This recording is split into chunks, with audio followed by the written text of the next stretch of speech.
माहिर कानून हमारे साथ मौजूद है इबाद लोधी। इबाद लोधी साहब, आपसे ये सवाल करूंगा, आप क्या समझते हैं ये जो हम ट्विस्ट देख रहे हैं नैब के रवैये के अंदर, आप इसकी वजूहात क्या समझते हैं? मैं गुजारिश करूंगा जी, हम शायद आज के इशू से बहुत दूर निकल गए हैं, बहुत डी ट्रैक हो गए हैं।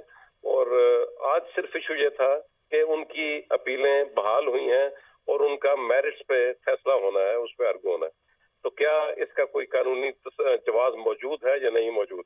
हमने अब केस के मेरिट्स और डी मेरिट्स को भी डिस्कस करना शुरू कर दिया है, हमने नैब के रोल को भी डिस्कस करना शुरू कर दिया है, हमने पॉलिटिकल इफेक्ट्स को भी डिस्कस करना शुरू कर दिया है। ये शायद आज के हमारी गुफ्तगू का मौजू नहीं होना चाहिए था। अच्छा सर, देखते किस तरह जब मेरिट पर जब ये आप हेयरिंग होगी इन अपीलों की, तो फिर उनमें कौन कौन से ऐसे जो पॉइंट्स हैं वो ज़ेरे गौर आएंगे और किन पे बहस होगी? फिर मेरिट्स पे केस सारा रीओपन होता है जी।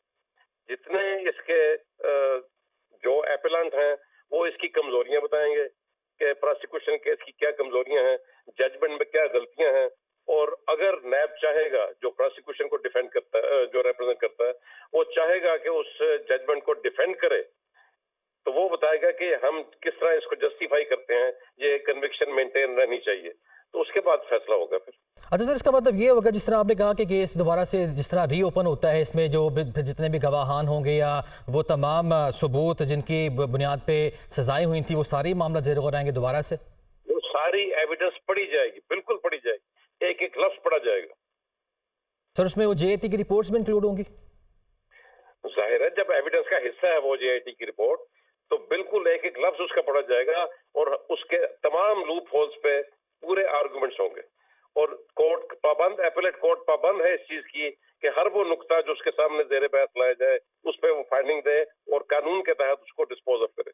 अच्छा राजा आमिर साहब, आपकी जानिब आऊँगा सर, आप किस तरह से देख रहे हैं? क्योंकि जिस तरह लोधी साहब ने फरमाया कि केस दोबारा से रीओपन होगा और तमाम तर जो सूरत हाल है जो पहले वाली वो दोबारा से चीज़ें देखी जाएंगी, गवाहान भी देखे जाएंगे, जो जेआईटी की रिपोर्ट्स हैं उनका भी जायजा लिया जाएगा। तो इसका मतलब ये हुआ कि नवाज शरीफ साहब के लिए जो रिलीफ है वो इतना भी खासा आसान नहीं है।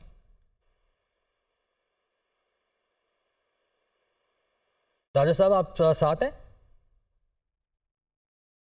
लोधी साहब, आपसे ही यही सवाल करूंगा, जिस तरह आप फरमा रहे हैं कि तमाम मामला दोबारा से रीओपन होने जा रहे हैं, तो इस तरह जो रिलीफ है नवाज शरीफ के लिए, साबिक वज़ीर आज़म के लिए, वो इतना भी आसान नहीं लगता फिर? आज जिस तरह आप एक पिक्चर पेंट कर रहे हैं ना, जो मीडिया जैसा पिक्चर पेंट कर रहा है कि पता नहीं क्या एक्स्ट्रा ऑर्डिनरी रिलीफ मिल गया है, ये कोई रिलीफ नहीं है, ये एक प्रोसीजर की बात है। सर मैं फ्यूचर की बात कर रहा हूँ, बरीयत की। जो उनकी गैर हाजिरी में इन डिफॉल्ट डिसमिस कर दी गई थी और साथ ऑप्शन खुला रखा गया था उनके लिए कि वो जिस वक्त आए अदालत के सामने सरेंडर करें, इन अपीलों को मेरिट्स पे सुनाने के लिए बहाल कर लें। आज सिर्फ वो उनकी ये बात मानी गई है कि आप अदालत के सामने आ गए हैं, आपने सरेंडर कर दिया है, आपकी अपीलें हम बहाल करके उनको मेरिट्स पे सुनने के लिए फिक्स कर देंगे। ठीक। अच्छा सर, आपसे ये भी जानना चाहूँगा, जिस तरह अदालत की जानिब से भी रिमार्क्स दिए गए ख़ास तौर पर नैब के किरदार के, ये रिमार्क्स भी सामने आए कि क्या ये वही नैब है, हम सोचने पर मजबूर हैं, जो कि 5 साल पहले का था। तो क्या जो नैब की जानिब से एक मौक़िफ़ चेंज हुआ है या प्रोसिक्यूशन ना होने के बराबर है, उस पर भी सवाल होंगे? अल्लाह बेहतर जानता है जी, अब नैब क्या मौक़िफ़ लेती है अपना, जब इसकी मेरिट्स पे अपीलों की समाअत होगी। कोई पता नहीं चलता कि नैब का क्या रंग होगा, क्या नहीं होगा। ये बात खुलेगी जब मैरिज पे ये अपील आर्गू होंगी उस वक्त।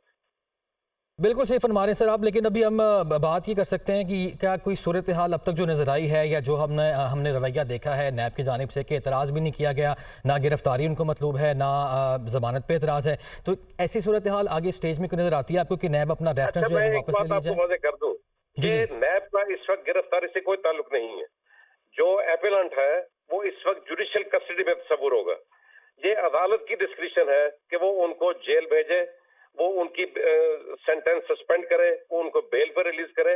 नैब का इस वक्त प्रोसिक्यूशन का उस गिरफ्तारी से या उस रिहाई से कोई ताल्लुक नहीं है। ये जुडिशियल कस्टडी कंसिडर होती है इस वक्त। ये जो उनकी कस्टडी रेगुलेट कर रहे हैं वो कोर्ट कर रही है, ये कोर्ट की कस्टडी है।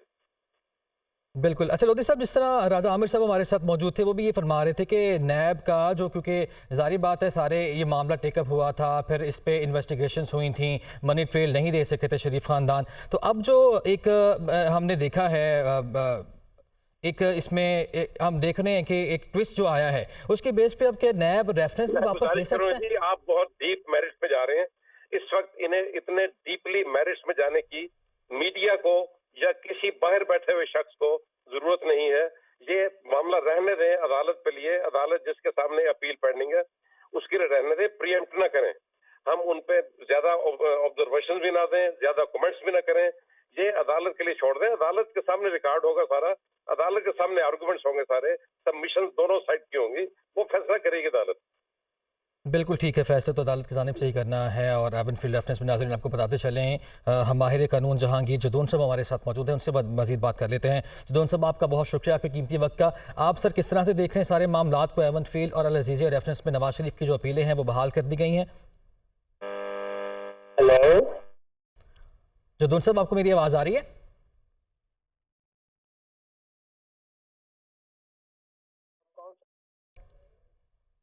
नाज़रीन दोबारा रब्ता करने की कोशिश करेंगे। आपको बताते चलें कि एवन फील्ड और अल अज़ीज़िया रेफरेंस में साबिक़ वज़ीर आज़म नवाज शरीफ की जो अपीलें हैं उनको बहाल कर दिया गया है।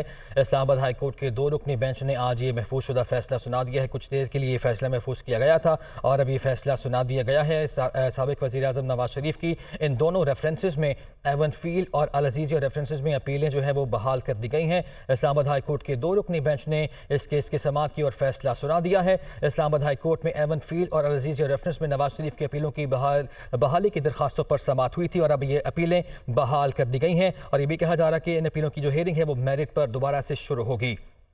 Chief justice Islamabad high court की सरबराही में 2 रुकनी बेंच ने